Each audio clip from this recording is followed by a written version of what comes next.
لا إله إلا هو الحي القيوم لا تأخذه سنة ولا نوم له ما في السماوات وما في الأرض من ذا الذي يشفع عنده إلا بإذنه يعلم ما بين أيديهم وما خلفهم ولا يحيطون بشيء من علمه إلا بما شاء وسع كرسيه السماوات والأرض ولا يؤوده حفظهما وهو العلي العظيم صدق اللہ العظیم۔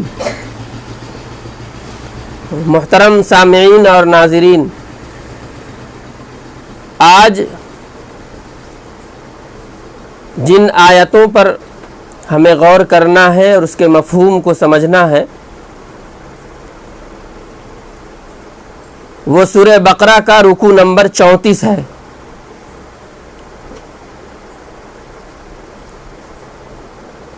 اس سے پہلے جس رکوع کو ہم لوگوں نے پچھلے ہفتے سنا تھا اس کے اندر اللہ کی طرف سے مقرر کردہ ہے ایک بادشاہ جو بنی اسرائیل کے لیے حضرت شموئیل علیہ السلام کے زمانے میں مقرر کیا گیا تھا۔ تفصیل کے ساتھ پڑھا۔ اللہ تعالیٰ نے انہیں بادشاہ مقرر کیا تاکہ اس وقت جو لوگ اللہ کے دین کا انکار کر رہے ہیں، اللہ کے دین کو نہیں مانتے ہیں، اللہ کے نبی کی بات نہیں مان رہے ہیں اور نبی اور اللہ کی بات ماننے والوں پر ظلم کر رہے ہیں، انہیں پریشان کر رہے ہیں، انہیں تنگ کر رہے ہیں، انہیں ان کے راستے سے ہٹانے کے لیے ہر وہ کوشش اور ہر وہ کام کر رہے ہیں جس سے تنگ آ کر وہ اپنے دین کو چھوڑ دیں۔ تو اللہ تعالیٰ نے اس قوم کی بات مانی۔ حضرت شموئیل علیہ السلام نے دعا کی، اللہ سے یہ بات مانگی کہ اے اللہ، ہماری قوم آپ سے ایک چیز چاہ رہی ہے کہ ایک بادشاہ ان کے لیے مقرر کر دیا جائے، وہ بادشاہ آئے اور ان کی نگرانی میں، ان کی قیادت میں، ان کی لیڈرشپ میں یہ ان لوگوں سے جنگ کریں جو اللہ کی بات نہیں مانتے۔ اللہ تعالیٰ نے وہ بادشاہ دیا۔ وہ بادشاہ اپنی ماننے والوں کو لے کر آگے بڑھے اور بس ایک شرط رکھی کہ دیکھو، ہم اللہ کے لیے جنگ کرنے جا رہے ہیں، لڑنے جا رہے ہیں، ظالموں کو پست کرنے جا رہے ہیں اور ظالموں کے ظلم سے اپنے آپ کو نجات دلانے جا رہے ہیں۔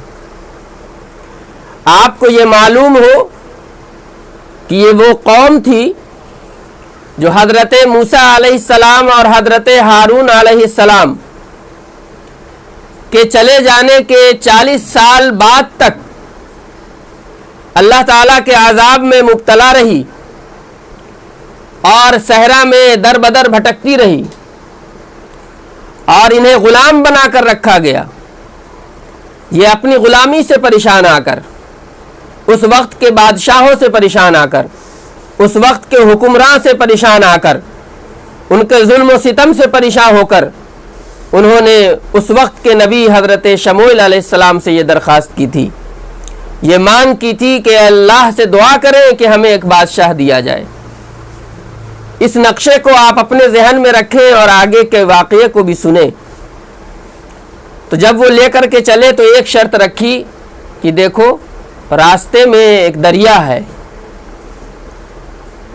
تو اس میں سے پانی کوئی نہیں پیے گا، اور جو بھی خوب پی لے، اچھی طرح پی لے، سیراب ہو کر کے پی لے، وہ ہماری جماعت میں نہیں رہے گا۔ لیکن اگر کسی کو پیاس لگ ہی جائے تو اسے بس اتنی اجازت ہے کہ ایک چلو پی لے۔ لوگ گئے، مورخین نے لکھا ہے، تاریخ میں یہ بات لکھی ہے کہ 8,000 کے قریب لوگ تھے جو ان کے ساتھ تھے، اور پانی پی کر جو بچے وہ 313 بچے۔ ایک معمولی سا ٹیسٹ اس نے ان لوگوں کو فیل کر دیا اور وہ صحیح راستے سے ہٹ گئے، جبکہ وہ پریشان تھے کتنے دنوں سے؟ 40 سال سے۔ کتنے دن سے ظلم برداشت کر رہے ہیں؟ 40 سال سے۔ لیکن اللہ کے لیے، اس کے رسول کے لیے جب ان سے ایک بات مانگی گئی، ایک چیز مانگی گئی، ایک قربانی مانگی گئی کہ دیکھو پانی نہیں پینا، تو اللہ کے لیے، اس کے رسول کے لیے، اس کے دین کے لیے وہ چھوٹی سی قربانی بھی نہیں دے سکے۔ اللہ تعالیٰ مومنین کو، جو لوگ ایمان والے ہیں، ان کو نصیحت کر رہے ہیں کہ دیکھو ایسا ہوتا رہے گا، تمہارے ساتھ جتنے لوگ دکھ رہے ہیں اس میں سے بہت چند ہی لوگ ایسے ہیں جو حقیقی ایمان والے ہیں، تو گھبرانا نہیں۔ اور آیت نازل کی کہ کم من فئۃ قلیلۃ غلبت فئۃ کثیرۃ باذن اللہ واللہ مع الصابرین، کہ اللہ تعالیٰ نے کتنی ہی مرتبہ بہت چھوٹے چھوٹے گروہ کو، بہت چھوٹی چھوٹی جماعتوں کو اور گروپس کو بڑی بڑی جماعتوں پر فوقیت دی اور غلبہ عطا کیا۔ چنانچہ اس واقعے میں بھی یہی ہوا کہ جب لوگ چھٹ گئے، حضرت طالوت علیہ السلام 313 کو لے کر میدان جنگ میں پہنچے، اور اس طرف سے جالوت جو اس وقت کا ظالم تھا اور جو طالوت علیہ السلام کے سامنے لڑنے کے لیے آیا تھا، اس کی فوج لمبی ہے، بڑی ہے، طاقت والے ہیں، لیکن اللہ تعالیٰ نے خالص مومنین کو غلبہ عطا فرمایا، صرف اس وجہ سے کہ وہ اللہ پر کامل یقین رکھنے والے تھے۔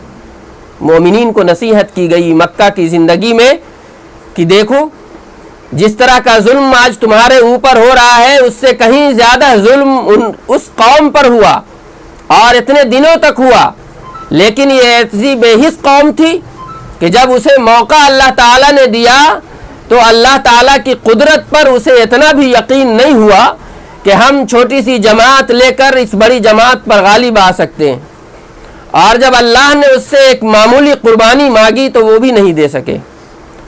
تو اگر تم میں کے ایمان والے بھی اگر ایسے ہو جائیں جو چھوٹی سے چھوٹی قربانی اس دین کے لیے نہ دے سکیں، تو یہ جان لو کہ کبھی بھی تمہیں غلبہ نصیب نہیں ہو سکتا ہے۔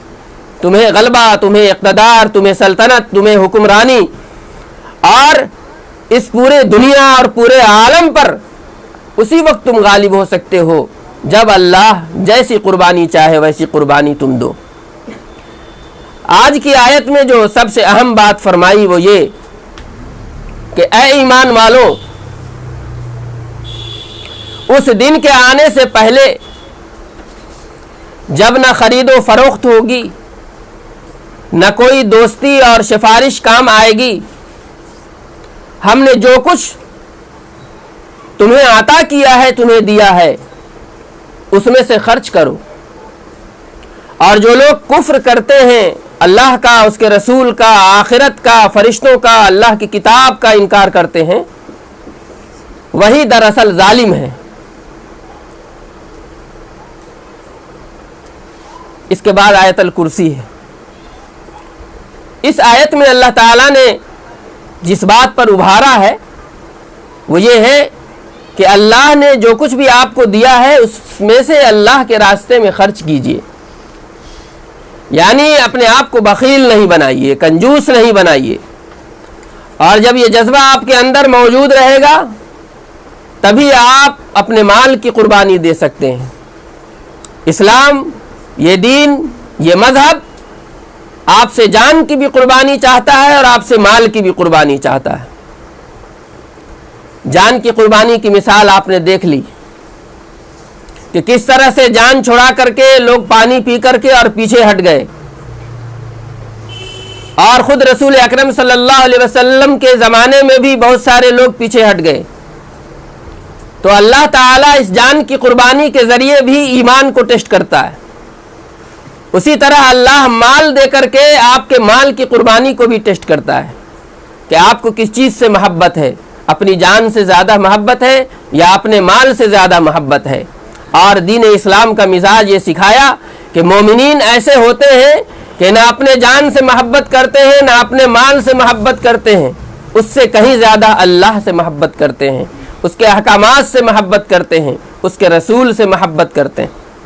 جس کے اندر اللہ سے محبت، اس کے رسول سے محبت کا جذبہ ہوگا، یقیناً یہ دین جب جہاں جیسے اس کے جان کو استعمال کرنا چاہے وہ اپنے جان کو حاضر کر دے گا، اور جب جیسے جہاں اس کے مال کو خرچ کرنا چاہے وہ مومن اپنے مال کو لگا دے گا۔